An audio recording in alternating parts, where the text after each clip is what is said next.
email from Jack, unless you're going to join by Zoom. If you're going to join by Zoom, the more the merrier. We don't have any cap on that, so we'd love to have as many people as possible join that way. But the in-person attendance, we do need to register for that. Okay. Any questions on that before I continue on? Okay. So that's where we're meeting next week, October the 2nd. We will also meet there the following week, October the 9th. After that, I do believe that we have made arrangements to go indoors. Now, again, the Martin Center is not going to be available for us for, I don't know how long. It's going to be at least January. It's very possible that it's going to be longer than that before they can host us again. So I've made arrangements. Actually, Devin was instrumental in helping us to make arrangements with one of his clients, the Spring Hill Suites there in Brentwood, off the roundabout Town Center Way. They have a conference room that's large enough to accommodate us. They're giving us a huge break on their pricing. So I think that's going to be a good venue for us to meet at from that third week of October, really through our last meeting in December. We'll reassess along the way. Obviously, hopefully we'll hear from the Martin Center on what they will be able to do in 2021. We'll make arrangements as we need to for future venues. But I'm very excited that we have a solid plan to meet in person for the remainder of 2020. Any questions on that? That's a lot of information. You know, I'll do some email communications. We'll do some reflections communications. So be looking for that. But any questions on any of that for right now? Keely, you might just mention what Devin said about parking. Yeah, so there is a parking structure. Back in California, they say parking structure. Here we say parking garage. There's a parking garage attached to the Spring Hill Suites. I think it sounds like Devin is saying we'll probably have twice as many spaces as we need. So parking should not be an issue at all. You can park there. There's going to be a separate entrance to the conference room with a little vestibule. It should be just really great for us. You won't have to enter the hotel lobby. So I think it'll be perfect. And then again, we'll still have the Zoom meeting set up so you can join by Zoom. We'll actually have a few speakers even when we're meeting back in person again. We will have some speakers that are going to be joining us via Zoom just because of their schedules or where they're located. So Zoom, with all of its faults, it does bring us some flexibility that we can have some speakers that we otherwise wouldn't be able to have. All right, that's enough on that fun announcement. Larry, speaking of fun announcements, do you want to give just a brief rundown? I know you're not prepared with all the stuff. We'll have that in a couple of weeks, but just a brief after action report on the success of the golf tournament. Sure, be glad to. We had a beautiful day, as has been mentioned earlier. It was couldn't have been a better day to be outside and be playing golf. We had a full field for I think the first time every player showed up, 124 players. We probably had 18 or so Rotarians working that day, which was wonderful. Everything went as probably in an event like that with that many people and all the stuff that goes on, it went about as good as it could go. I personally saw 3 or 4 things that really bothered me, but I'm the only one that saw those, and I know how to correct them. So it's not anything to worry about. Of course, as I've told everybody, the golf tournament itself is just the end result of our whole goal, and our goal is to raise funds. And I don't have that number yet. It won't be as much as it was last year. It won't be what our budget was. But in this year, we're going to do, for what this year brings us, 2020, we're going to do fairly well. And in about 3 weeks, I think, or 4, I'm going to do a presentation to the club on our annual golf tournament and the awards and that kind of stuff, and I'll be able to announce at that point. But I think we're going to do okay. I think we're going to do maybe better than I thought we would. And but it turned out to be a great day, and I appreciate everybody that worked. I appreciate everybody that played, and I think everybody had a good time, and it was a good event for Rotary. We're going to have the same event again in September of next year. I don't know a date on that. I just know that's when I want to have it. I want to get it out of the spring because that's probably too close to try to have another tournament right now. And the spring and the fall is a great time to have it. The weather's better. It's not going to be 95 degrees. And so we'll probably have it sometime next September, and it'll be hopefully back at Brentwood Country Club. So and I'll have a full report in about 3 weeks. Yes, sir. Thank you. Anybody else have anything to add before we begin our formal part of our program? All right, Charles Grumman, you have the introduction, I believe. Are you good to go, sir? There we go. Yes, I just barely remembered to unmute myself. All these Zoom pitfalls. I appreciate that note, by the way. Somebody sent out, I think it was you, Keely, about 5 or 6 things not to do on Zoom, and I realized I was doing about 3 of them. And I appreciate it. I really hadn't thought of them, but as soon as I read them, I was like, oh yeah, that's not good. Okay. Well, a little secret. The reason I know all those things not to do is that somebody was telling me I was doing those things. Yes, that's how I collect most of my information too. Okay, great. Well, I'm honored to be able to introduce today's speakers, who are Ross Miller and Catherine Price. Thank you for joining us, Ross and Catherine. So Ross is the streams coordinator, which is interesting because that's what my urologist calls himself too. So I don't know. He works on everything from cleaning our waterways to working with folks to build a rain garden. Catherine Price is the education and outreach manager of the organization.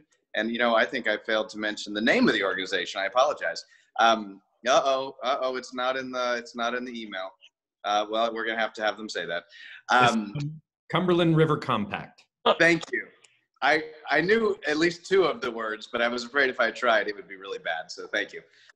Cumberland River Compact. So Catherine is the education and outreach manager of the Cumberland River Compact, and she handles educating local school children, running some of the largest outreach events, and hosting the informative podcast series, River Talks, where she teams up with experts from a variety of fields to discuss matters revolving around the Cumberland River Basin. Their mission is to enhance the health and enjoyment of the Cumberland River and its tributaries through action, education, and collaboration. Please join me in welcoming Ross Miller and Catherine Price. Awesome. Thank you all for having us. I've gone ahead and shared my screen there, so hopefully everybody can see that. We've also got Mekayle Houghton on the line. She is the executive director of the Cumberland River Compact. So at the end, she's going to kind of end us today in our conversation. But we're excited to be here today to speak with you all about the work of our organization, the Cumberland River in general, and how you all can get involved. So thanks for the great introduction. You took my first slide, which was our mission statement. So we work to enhance the health of and enjoyment of the Cumberland River through education, collaboration, and action. And our organization was founded in 1997. So it's been around for over 20 years, based in the Nashville area, but working throughout the Cumberland River Basin. When we think about our work, we think about it in four main areas.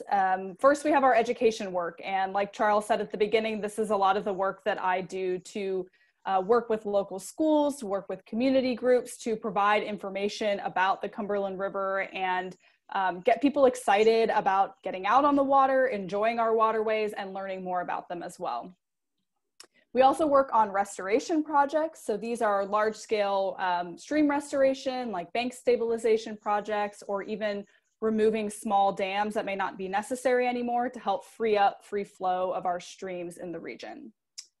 In our urban region, so in areas like Nashville and Clarksville and Franklin, we work on the specific issues related to urban waterways, where we have a lot of pavement and rooftops that block that water from naturally being absorbed back into the ground. So we work on things like tree plantings and rain gardens, which Ross will talk about at the end of the presentation, to help convert some of that land back into a spongy green area that can help soak up and naturally infiltrate that water.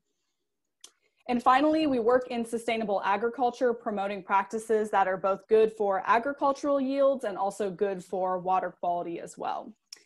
And so through all of these different programs, we have a lot of different ways that you all can get involved in our work and help us achieve our mission and help spread the mission to other people as well. So I'll talk about that towards the end as well. So if you're not familiar with where the Cumberland River Basin is, it is 18,000 square miles of land in both Tennessee and Kentucky. So we have a very large watershed and a lot of area to cover through our mission. Within that 18,000 square miles, there's about 20,000 miles of streams and river. So we have a staff of about 10 people, so 20,000 miles and 10 people achieving our mission. We really rely on the work of the community to help us reach our goals. Within this region, there's about 3 million people that rely on the clean and abundant water from the Cumberland River for their drinking water, for agriculture, for industry, all relying on the water in this area.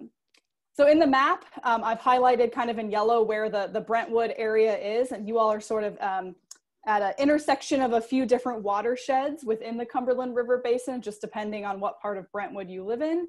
You might be in sort of our middle Cumberland watershed, you might be in the Harpeth River watershed, and you could even be a little bit in the Stones River watershed, just depending on where you live. So when we think about our watershed and what it means to be in a watershed, it's really all defined by this point at the end of our watershed. And this is where all the water drains to in our region. So all those 18,000 square miles of land drains out of the Cumberland River into the Ohio River at this point. So we think about the fact that we all live downstream of somebody else and somebody lives downstream of us. So the work that, you know, the actions that we take in Nashville or Brentwood or Franklin impact the waterways that are then flowing to Clarksville and Hopkinsville. For us, the people in Cookeville and in the Big South Fork area and up into Kentucky, what the actions that they're doing impact the water quality that then ends up flowing through our area as well. And so, you know, we think about the importance of water. Sometimes we like to say that you know, we are about 70 or 60% water. And so in our region, we think that we're, you know, 60% water that is based in this Cumberland River watershed. So if you aren't sure water is important, you can look at 60% of yourself and realize that you're 60% water right there.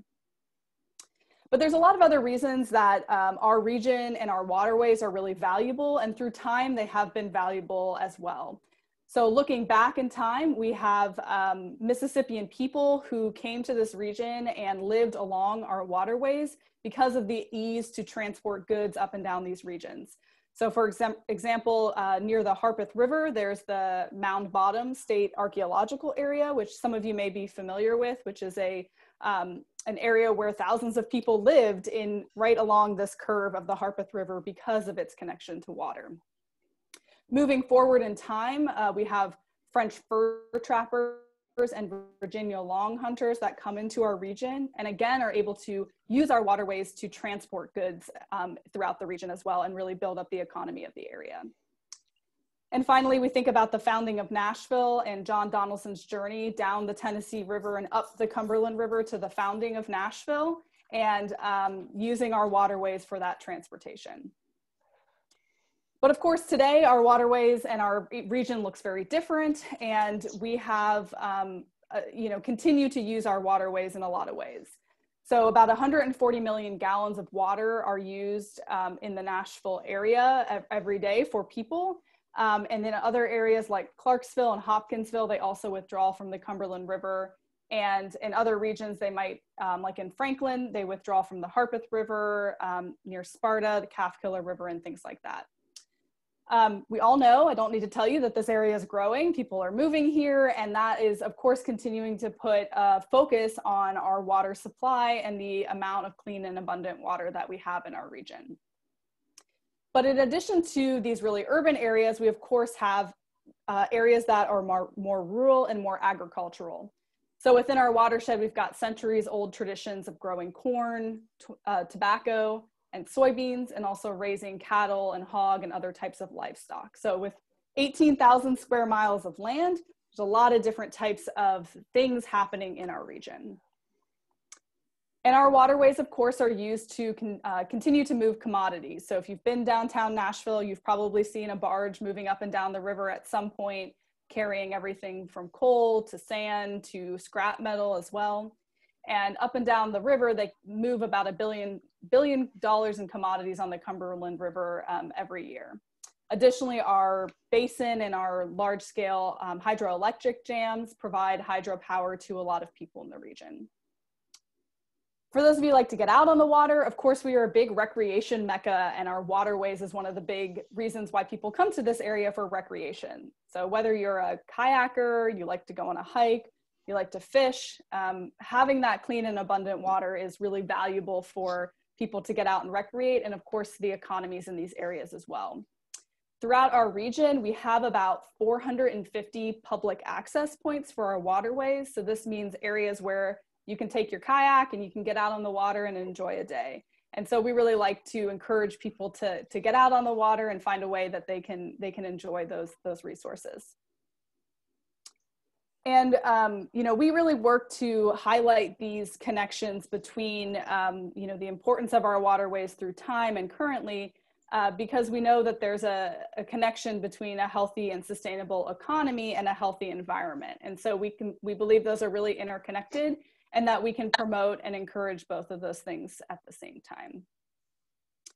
So one of the other things about our region that I really like, that I always have fun talking about, is our biodiversity. And so biodiversity is simply the number of different types of living things that we have.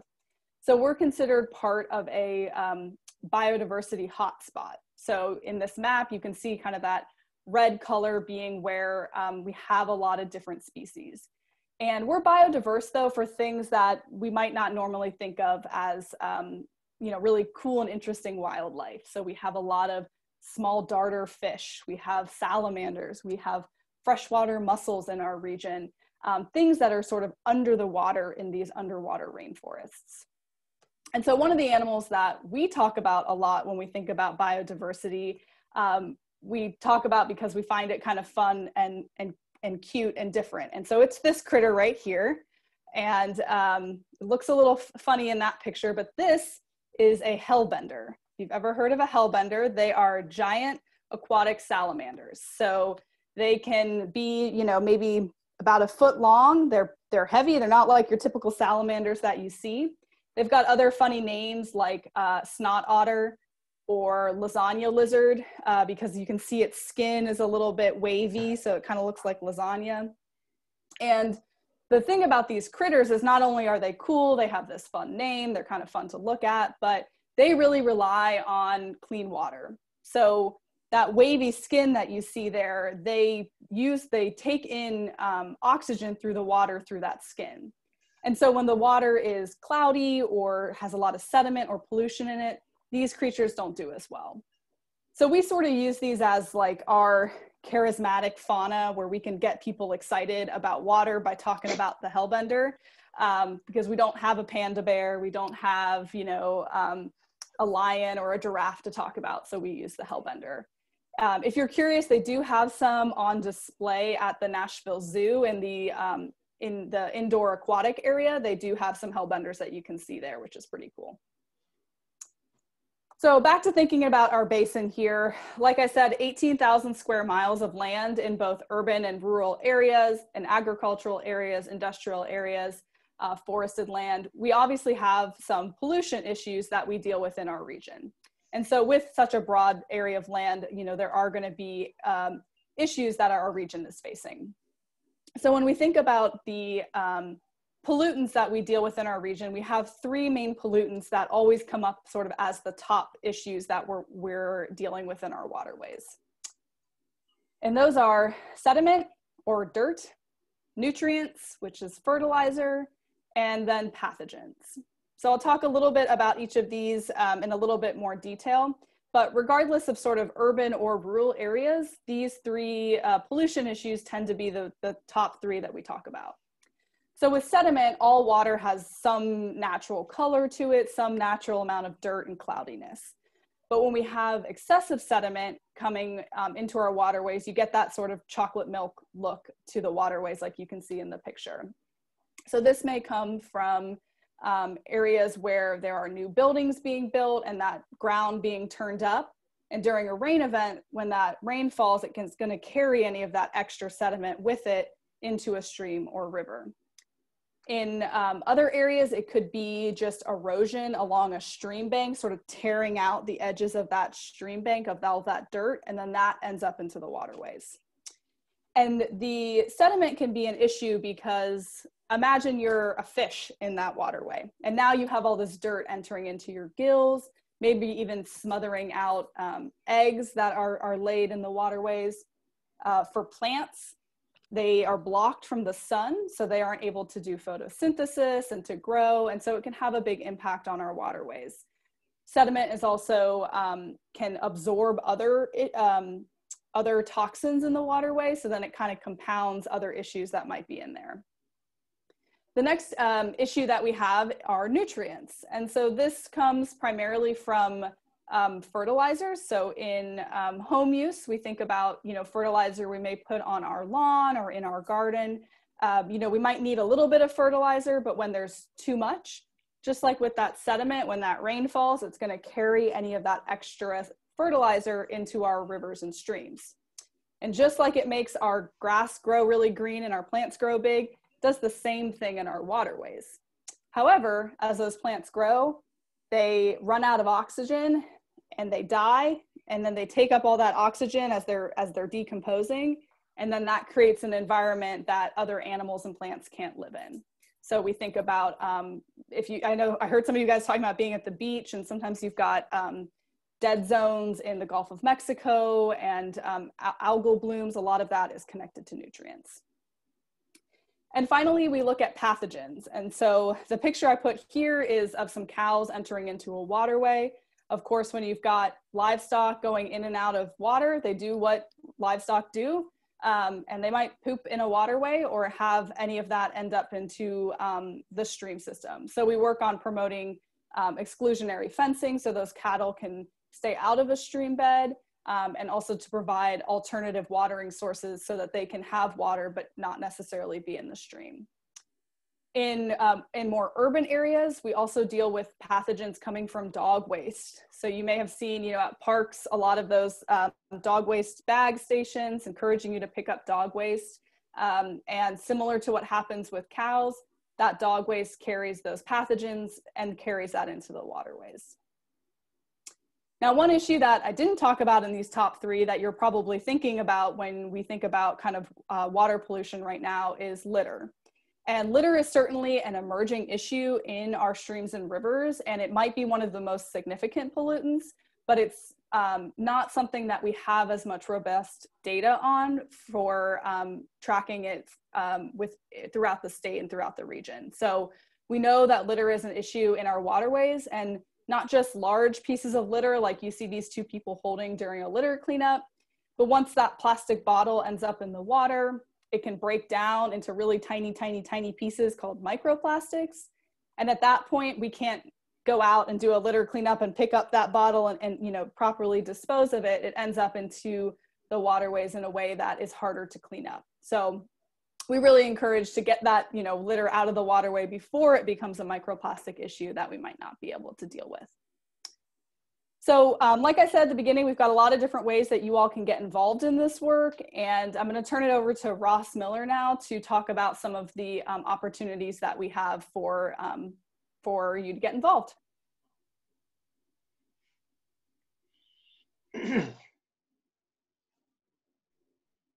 Thanks, Catherine. Do you want to continue sharing your screen, or I could take over? I can keep sharing this if you just want me to tell me when to Perfect. Go forward. Yeah. Yeah, no, perfect. Yeah, so like Catherine said, I'm Ross Miller. I'm the streams coordinator. As mentioned earlier, so the first slide, if you want to go to it, is about our compact crew. So what we've done to tackle the current abilities of volunteer events in the COVID era is we've created small group events. So cleanups, like for the litter issue Catherine mentioned earlier, creating rain gardens, caring for rain gardens, tree plantings here in the near future when it cools down a little bit more. Today I'm going to talk about rain gardens as a key factor of all of this. So this might be something interesting for every one of you because you're all, I'm assuming you're homeowners, property owners. A rain garden is a great way to capture stormwater, excess stormwater that in an ever increasing impermeable surface world. So in Nashville, Clarksville, Murfreesboro, Franklin, everywhere here in Middle Tennessee, a growing population.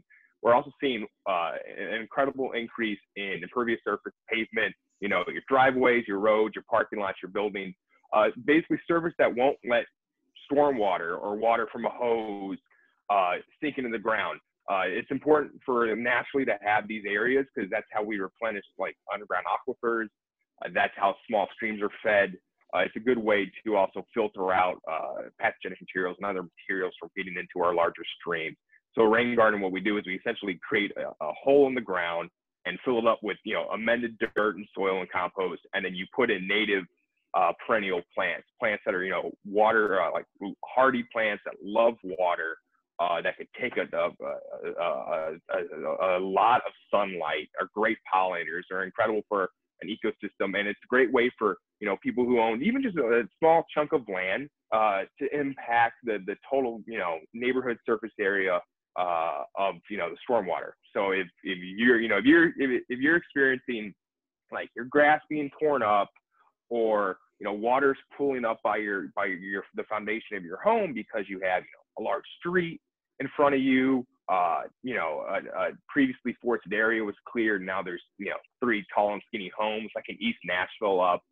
You know, if a whole neighborhood were to start building rain gardens or, you know, other structures that encourage to catch water and filter water into the groundwater table, and that could help the entire area's damage from stormwater. So here's kind of an image of how we typically, you know, would build one from a downspout. You could also, like I said earlier, you build them from a parking lot or from a street around you. Wherever you want to direct the water from is where you want to put the rain garden. So wherever you're getting water, that's where you want the garden to go. The next image kind of goes from a top-down and aerial point of view. How they work, we always go with the bean shape. They're incredibly easy to build with our Metro Nashville program. We're able to provide folks a consultation. They live in the Nashville area. And the Metro will provide 25 gallons worth of plants as long as the homeowners, you know, build or have someone build a rain garden on their property for them. And so this bean shape, about 100 to 200 square feet, is what we typically go with. It's most consistent. The berm is what the back wall is. And so while most of the garden is under the grass level, so the base of the plant stem should be 3 to 6 inches below the grass level, the berm should be a little bit higher. So when we encourage the water to flow in, hit the berm and sink back down. We don't want water, you know, grabbing your plants and running down the hill more. We want the water sitting there catching and sinking through and filtering along the way. The next image is kind of like how we design an order for folks. So like I said, Nashville provides 25 gallons worth of plants. And so, you know, we work with Colorburst Nursery, which is a local group from Murfreesboro. They have great, like these, I was mentioning earlier, the perennial plants, all native. You know, based off how much sun or shade a property gets, we can determine exactly what plants are perfect for them. These images sometimes even use red buds or smaller trees. We haven't put any of those in the builds I've been in yet, but they're also great because they, you know, do the exact same thing. They soak up a lot of water. And then, yeah, so like a rain garden. So if you live in Nashville, I'd be happy. I do online, like Zoom consultations, where I go over with folks, like they take pictures of their property where they're having issues, and I could use Google, you know, through the technology of Google Maps and figuring out where, you know, the flow of the water will be going. We could figure out, you know, even from a distance, the best spot for a rain garden, or think about how it could, you know, help their yard. Also, we work with the city of Franklin. So if you live in Franklin also, I could also do a consultation with you. That program has just started up as well. So that's just the rain garden portion of what we do. Our next up, we have a program with Metro Nashville called Root Nashville. It's a private-public partnership with the city of Nashville to plant 500,000 trees by 2050. That program is a couple years old. They're right now in the very tail end of the watering season. So what we do is through late October throughout the early spring, we plant trees, you know, as many weekends as we can get by the thousands. And then through the summer, we have contracts to care for these trees. That part of that compact crew program is, you know, weekends of caring for trees, sometimes providing, you know, they need more mulching, or if they need some maintenance, or like I said, in a few weeks here, we'll be actually, you know, putting shovels in ground again. I feel like we did a lifetime ago back before COVID. Another program that I lead is the Adopt a Stream program. This one's kind of near to Catherine mentioned earlier, the litter issue here. So she mentioned microplastics. I'm going to go on a little bit of a tangent here. Stay with me. So recent studies by professors out of Swanee and a professor from Germany. We actually had the professor from Swanee present at our workplace a while ago. They did a study to collect microplastics. So essentially plastic that got ripped up to little bitty shards, a couple micrometers of sand-like particles. And they essentially got in, took water samples, swam the entire length of the Tennessee River, so right south of us, and found that more by the thousands, more particles of plastic per meter than the Rhine River. And the Rhine River, and he swam the Rhine River too. The Rhine River is home to, that basin is home to 56 million people. Well, there's like 3 million people in the Tennessee River Basin. So on a scale of thousands, we have a litter pollution issue like that cannot be compared to other parts of the world. And this also shows that population is not necessarily the largest issue. Population size isn't necessarily the largest issue when it comes to what's causing litter pollution. So Adopt a Stream and our cleanup programs as a whole. I actually joined Brentwood Noon Rotary on your cleanup back in, I think it was January, it might have been February. I know it was pre-COVID, so it seems like a decade ago now. But we encourage folks to do cleanups like that, because that way, like last year, we were able to get almost 50,000 pounds of trash out of our watersheds. So we could get, we always try to work with folks. So, like Catherine showed, where the basin is enormous. So we can't be everywhere. It's 10 people, it's 10 staff members. So there's groups like, Brentwood, and we could be, I've been involved with the McMinnville Rotary several times. They have a massive cleanup event too. And there's groups in Clarksville and groups in Cookville and groups in Kentucky. And that's the way we could actually handle all of this litter before it either becomes uncatchable, or because it sinks, because it gets too small, or it ends up in the Gulf of Mexico. So the Adopt a Stream is what we work with. We got one in the Metro Nashville, and we have one in the Basin, where we get groups of folks by the 5, 10s, 15s, 20s, groups like Rotary groups, churches, schools, that will give them the gear they need to clean up on their own. So then it becomes like entirely self-reliant. They get to pick when they want to have cleanup. We work with them to find a local stream. So it's kind of that in my own backyard mentality. And we'll work with cities and counties officials to, identify streams, but identify parks, to get the trash picked up at the end of the day, so the trash crew will come and haul it out for them. We try to make it as easy and fun, and it's kind of a cooperative community experience as possible, because we find that way people get a lot more enjoyment out of it. What's up next, Catherine?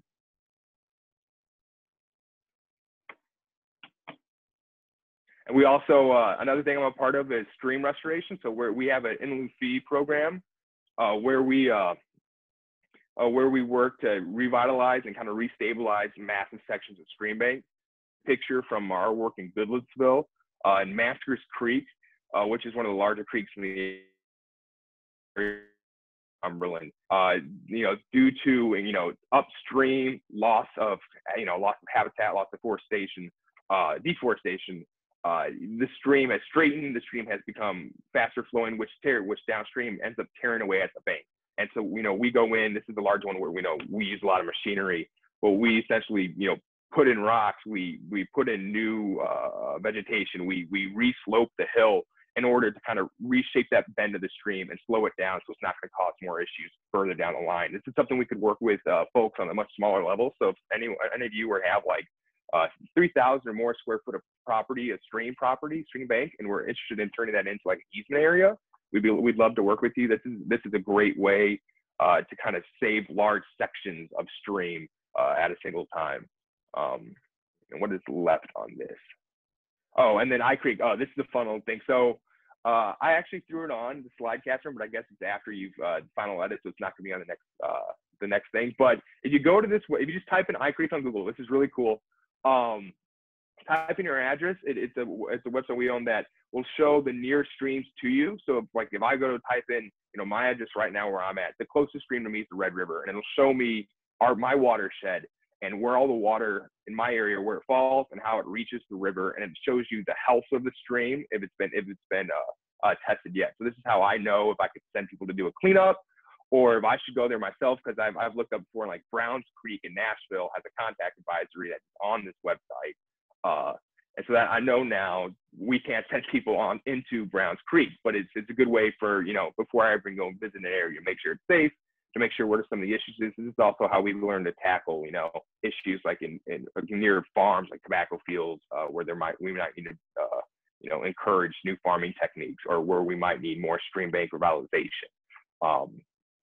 So it's a fun way to figure out, you know, if you want to put in your own home address in that website, you can see where your local water goes to and the health of that stream. We also, as it got mentioned earlier, Catherine runs our River Talk. They actually dropped their first podcast of the season this week, actually 2 days ago. And that was a fun one.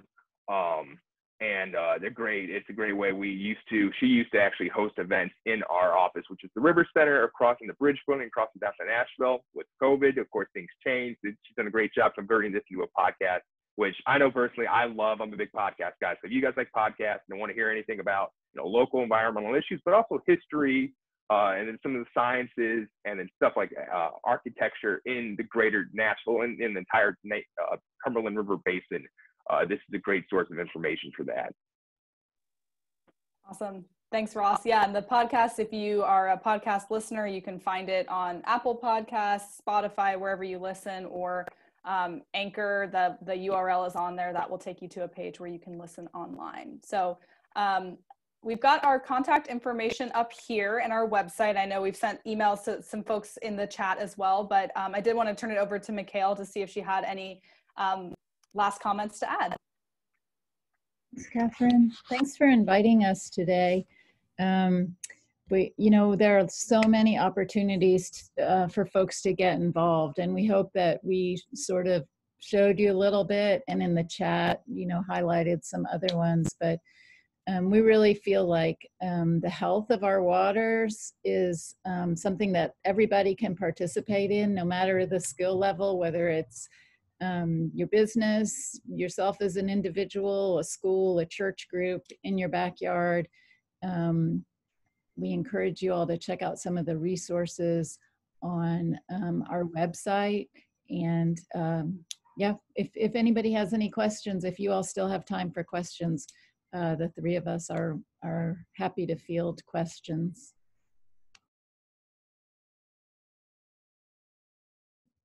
We do have just a couple of questions. We had one in the chat box. Does runoff of nutrients create algae? Yeah, like red tide in the Gulf. What that mean though? Yeah, it's a connected system for sure, and the dead zone that we hear about in the Gulf is a result of everything that empties into the Gulf from the Mississippi River. So there's a lot of farmland, you know, in Iowa and the Midwest that is also flowing into the Gulf of Mexico, but we're contributing a lot from the area around Hopkinsville. There's a lot of where the row cropping is very popular. There's a lot of nutrients that's flowing into the Cumberland River, and then the Ohio, and then the Mississippi, and then the Gulf of Mexico. So I put a link to a video in the chat box that that we've watched, our staff has watched, and is really good. I encourage you all to look at it.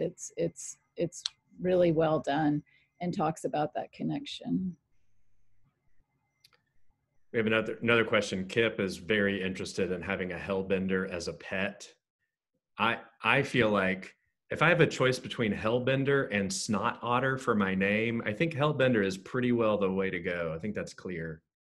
Do they make good pets, Catherine? They probably don't make very good pets, unfortunately. So you may have to see the one at the zoo. They live to be they're longer living than your average salamander would be.